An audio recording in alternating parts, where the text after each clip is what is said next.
வேலும் மயிலும் சேவலும் துணை.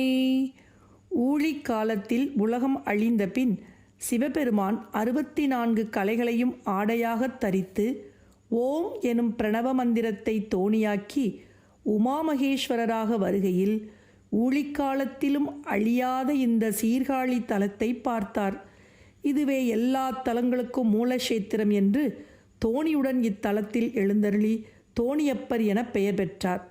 பிரம்மனுக்கு ஏற்பட்ட அகங்காரம் நீக்கிய தலம், பிரளய காலத்தில் பார்வதிக்கு ஞான உபதேசம் செய்த தலம், புறாவடிவில் வந்த அக்னியால் சிபிமன்னன் பேறு பெற்ற தலம். திருஞான சம்பந்தர் பிறந்து நடந்து மொழிபெயர்ந்த அவரது இல்லம் திருஞான சம்பந்தர் தெருவில் உள்ளது. தற்போது அது தேவார பாடசாலையாக இயங்குகின்றது.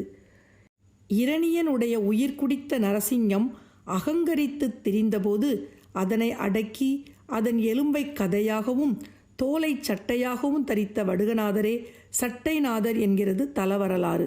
இத்தகைய பெருமைகள் பல மிகுந்த சீர்காழி தலத்தின் முருகப்பெருமான் மீது அருணகிரிநாதர் 14 திருப்புகழ் பாடல்கள் பாடியுள்ளார். அவற்றில் ஒன்று இப்போது பார்க்கலாம். சீர்காழி திருப்புகழ்.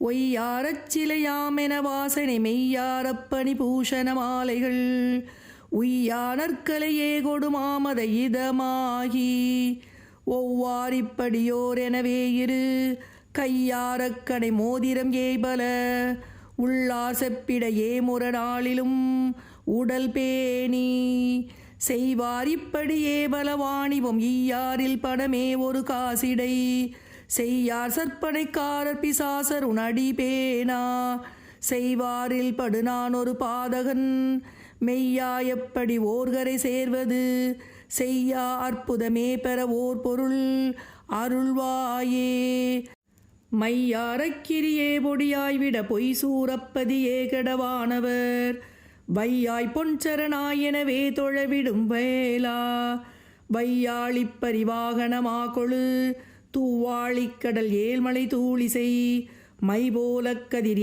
நிறமாகிய மயில் வாழ்வே தெய்வானைக்கரசே குரமான்மயில் செய்யா முத்தமிழ் ஆகரணே புகழ் தெய்வீகப் பரமாகுருவே என விருதூத தீயாரக்களு ஏறிட நீரிடு கையா அற்புத நேபிரமாபுர செய்காழிப்பதி வாழ்முருகாசுரர் பெருமாளே செய்காழிப்பதி வாழ் முருகாசுரர் பெருமாளே பெருமாளே.